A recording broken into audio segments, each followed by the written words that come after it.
Bismillahirrahmanirrahim. Assalamu alaikum everyone. I hope every one of you is doing well. Well, this is part 5 of lecture number 13 of science video series for the preparation of PST and JEST test. अगर आप लोगों ने अभी तक be prepare को subscribe नहीं किया तो जल्दी से सब्सक्राइब कर दें और अपने दोस्तों के साथ भी शेयर करें। आज की इस वीडियो में हम लोग पढ़ने वाले हैं क्लास 7 साइंस का चैप्टर नंबर 1 जिसका नाम है ह्यूमन ऑर्गन सिस्टम। इस वीडियो की आउटलाइन कुछ इस तरह से है। पार्ट 5 में हम लोग पढ़ेंगे रेस्पिरेटरी सिस्टम के बारे में और उसके कुछ टॉपिक्स जैसे कि respiration, breathing, pathway of oxygen with in the respiratory system. जबकि पार्ट 1, 2, 3 और 4 में हम लोग ह्यूमन डाइजेस्टिव सिस्टम और उसके टॉपिक्स के बारे में डिटेल से पढ़ चुके हैं। सो रेस्पिरेशन से स्टार्ट करते हैं। It is a biochemical process during which simple carbohydrates like glucose are broken down to release energy. जो फूड से हमें ग्लूकोज मिलता है वो ग्लूकोज इस प्रोसेस के अंदर, रेस्पिरेशन के प्रोसेस के अंदर हम ब्रेक डाउन करते हैं और वहाँ से हमें एनर्जी मिलती है हमारी ग्रोथ के लिए और सेल को उसके फंक्शन परफॉर्म करने के लिए। सो रेस्पिरेशन एक ऐसा प्रोसेस है जिसमें ग्लूकोज जो है यानी कि शुगर या ग्लूकोज जो हमें मिलती है खाने से उसको हम ब्रेक डाउन करते हैं, तोड़ते हैं ताकि हमें उससे एनर्जी मिल सके। Every living organism needs oxygen and food for respiration. अगर रेस्पिरेशन का अमल करना है तो उसके लिए दो चीज़ें चाहिए, नंबर 1 ऑक्सीजन और number 2 food. Food is converted into glucose that comes from the digestive system. Food जो है उसको ग्लूकोज में कन्वर्ट किया जाता है और ये हमें कैसे मिलता है? ये मिलता है डाइजेस्टिव सिस्टम के जरिए से। We obtain oxygen from our respiratory system और ऑक्सीजन हमें मिलता है हमारे रेस्पिरेटरी सिस्टम से, यानी कि जो हम सांस लेते हैं वहां से हमें ऑक्सीजन मिलता है। सो खाने से हमें मिला ग्लूकोज और रेस्पिरेटरी सिस्टम के जरिए से हमें मिलेगी ऑक्सीजन। जब ये दोनों ग्लूकोज और ऑक्सीजन आपस में मिलेंगे तब रेस्पिरेशन का अमल होगा। Then our circulatory system transport oxygen and food to the cell where glucose combines with oxygen to release energy. हमने digestive system में पढ़ा कि जो हमारे खाने से जितने भी important चीज़ें होती हैं जैसे कि ग्लूकोज वगैरह वगैरह वो हमारे सेल्स तक पहुंच जाती हैं। वैसे ही ऑक्सीजन जो है वो भी हमारे सेल्स तक पहुंच जाती है with the help of circulatory system।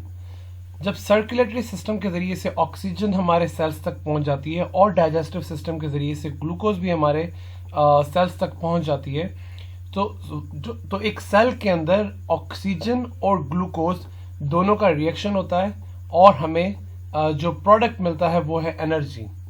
Energy के साथ साथ ही दो वेस्ट प्रोडक्ट्स भी हमें मिलते हैं, नंबर 1 कार्बन डाइऑक्साइड और नंबर 2 वाटर।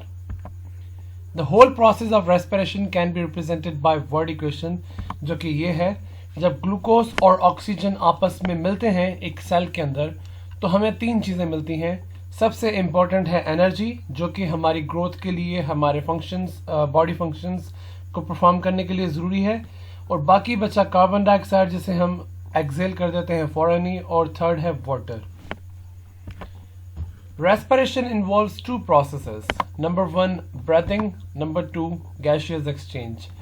आज की इस वीडियो में सिर्फ breathing के बारे में पढ़ेंगे, नेक्स्ट वीडियो में हम लोग gaseous exchange के बारे में पढ़ेंगे। So breathing क्या है? Breathing is a physical process in which oxygen is taken inside the body and carbon dioxide is given out from the body. Breathing एक ऐसा फिजिकल प्रोसेस है जिसमें हमारी बॉडी ऑक्सीजन को इनहेल करती यानी कि अपने अंदर लेके जाती है और कार्बन डाइऑक्साइड को बॉडी से बाहर रिलीज करती है। Breathing require 2 processes. Number 1 taking in of oxygen is called inhalation. जो पहला प्रोसेस होता है ब्रीदिंग के अंदर वो है इनहेलेशन का। इट मीन्स कि ऑक्सीजन को अपने अंदर लेके जाना, बॉडी के अंदर लेके जाना। और नंबर 2 है exhalation which is the giving out of carbon dioxide. तो जब कार्बन डाइऑक्साइड को रिलीज करते हैं उस प्रोसेस को हम एक्सहेलेशन कहते हैं। इनहेलेशन और एक्सहेलेशन होना ब्रीदिंग कहलाता है। During inhalation diaphragm flattens which cause the rib cage to move out, thus enlarges chest cavity। हम लोगों ने नोट किया होगा जब हम ब्रीदिंग कर रहे होते हैं, सांस ले रहे होते हैं और जब हम सांस अंदर लेके जाते हैं यानी इनहेल कर रहे होते हैं तो हमारी जो चेस्ट है वो ज़्यादा बाहर की तरफ निकल के आ जाती है। उसका क्या रीज़न है? उसका रीज़न ये है कि जो डायफ्राम है ये वाला पार्ट, ये मसल से बना हुआ होता है जो कि कॉन्ट्रैक्ट और एक्सपेंड होता है जब हम सांस ले रहे होते हैं। सो जब हम अंदर सांस लेके जाते हैं, इनहेल करते हैं, तब क्या होता है, जो डायफ्राम है, ये जो मसल है, ये फ्लैट हो जाती है यानी कि फैल जाती है, which cause the ribcage to move out, thus enlarges chest cavity। तो जब ये फैलती है यानी कि ये पहले इस शेप में है और जब ये फैलेगी यानी कि नीचे की तरफ और चौड़ी हो जाएगी तो उससे क्या होगा कि जो ऊपर वाले रिबकेज, ये जो हड्डियां है, ढांचा है हमारा, ये क्या होगा कि बाहर की तरफ निकल के आएगा, जिसकी वजह से हमें ऐसा फील होता है, महसूस होता है जैसे हमारी चेस्ट जो है वो बाहर की तरफ, ऊपर की तरफ उभर गई है। देन जब एक्सहेल कर रहे होते हैं, एक्सहेलेशन कर रहे होते हैं, वही डायफ्राम जो है वो अपवर्ड मूव करता है यानी कि जो हमारा डायफ्राम है वो अपवर्ड की तरफ कर्व कर जाता है। पहले क्या हुआ, इसने डाउनवर्ड जो मूव किया जिसकी वजह से इस रिबकेज को जगह मिली और ये बाहर की तरफ आ गया। अब दूसरे केस में, एक्सहेलेशन के केस में क्या हो रहा है कि डायफ्राम मूव्स बैक कर रहा है यानी कि ऊपर की तरफ दोबारा मूव कर रहा है, जिसकी वजह से क्या होगा, ये रिबकेज जो है इनको दोबारा से पुश एक मिलेगा जिसकी वजह से वो पीछे की तरफ चले जाएंगे और जब पीछे जाएंगे तो हमारे चेस्ट की जो साइज है वो ज़रा सी छोटी हो जाएगी। ये रीज़न होता है जब सांस लेते हैं और निकालते हैं तो उसकी वजह से चेस्ट बड़ी और छोटी होती है।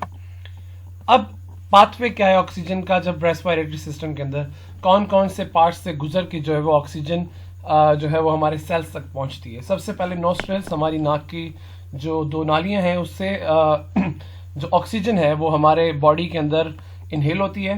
देन फेरिंग्स के अंदर, फेरिंग्स यानी कि हमारा गला या हलक, वहां से गुजरते हुए लैरिंग्स को हम वॉइस बॉक्स भी कहते हैं, जहां से हमारी आवाज निकलती है। तो जब मैं बात कर रहा हूं अभी, वो लैरिंग्स से मेरी वॉइस जो है वो प्रोड्यूस हो रही है, वहां से गुजरती है ऑक्सीजन। देन पहुंचती है ट्रैकिया यानी कि सांस वाली नाली पे, यहाँ पर हम साथ में देख भी सकते हैं ये नोस्ट्रल्स हैं।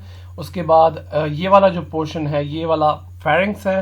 Then we have this portion जिसको हम लैरिंग्स यानी कि वॉइस बॉक्स भी कहते हैं। उसके बाद ये वाला पोर्शन जो है ये ट्रैकिया यानी कि सांस वाली नाली है।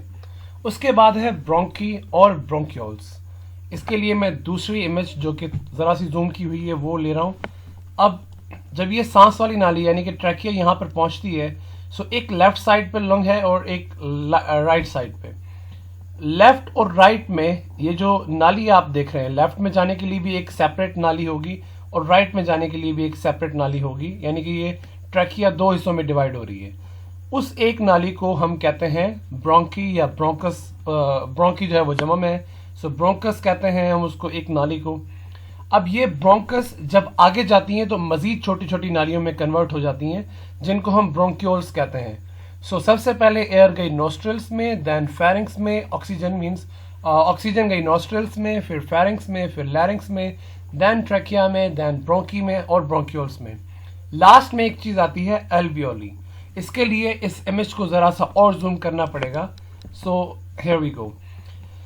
ये जो ब्रोंक्यूल्स हैं, ब्रोंक्यूल्स के लास्ट में हमारे पास इस तरह की कुछ शेप्स होती हैं जिसको हम कहते हैं एल्वियोली, जो कि कनेक्टेड होती हैं कैपिलरीज के साथ, जिसकी वजह से क्या होता है कि जो ऑक्सीजन इस सारे के सारे पार्ट्स में से गुजरते हुए एल्वियोली में पहुंची है।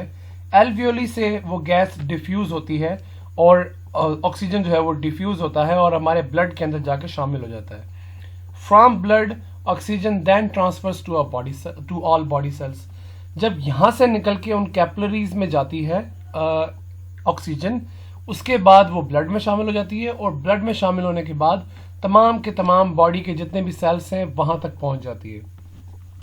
सो ये है ऑक्सीजन का पाथवे, जिससे ऑक्सीजन गुजर के हमारे बाहर से यानी कि एयर में से हमारे सेल्स तक पहुंचती है। सो ब्रीदिंग के करने के लिए ये जो पीछे हमने पार्ट्स देखे, इसके अलावा कुछ और भी इंपॉर्टेंट पार्ट्स हैं जिनका होना जरूरी है। In order to make breathing possible, the function of following parts is very important. Number 1, rib cage, collection of bones that protect the delicate lungs. जो हमारे लंग्स हैं, अगर उनको प्रोटेक्ट करने के लिए ये रिब केज ना हो तो शायद ही लंग्स जो हैं वो इतना टाइम गुजार सकें कोई अगर आप नीचे गिर जाएं ज़मीन पे या आपको कोई इस जगह पे मुक्का मार दे, पंच करे, तो उससे क्या होगा कि आप लोगों के लंग्स जो हैं वो डैमेज हो जाएंगे और मसला हो जाएगा। सो ये रिब केज का होना बहुत ज़रूरी है, और ये रिब केज जो है वो प्रोटेक्शन देते हैं आपके लंग्स को। सही है। देन वी हैव डायफ्राम, जो हमने पहले बात की। डायफ्राम जो कि ये रहा नीचे, इसको साइड पे यहाँ पे शो किया गया है, इस शेप्ड लाइक ए पैराशूट।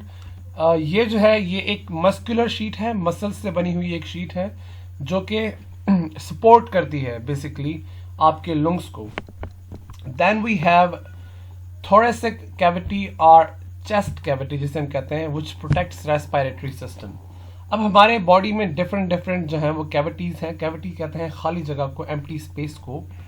जो आपको स्पेस प्रोवाइड करती है फंक्शंस करने के लिए, जगह प्रोवाइड करती है।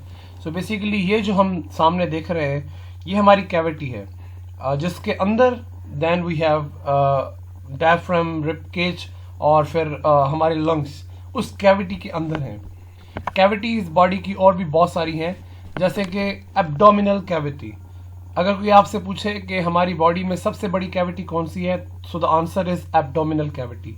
और नंबर 2 जो सबसे बड़ी कैविटी है वो है थोरेसिक कैविटी। थोरेसिक कैविटी और एब्डोमिनल कैविटी के बारे में मैंने आपको बता दिया। ये थी आज की वीडियो। उम्मीद है आप लोगों को समझ में आया होगा।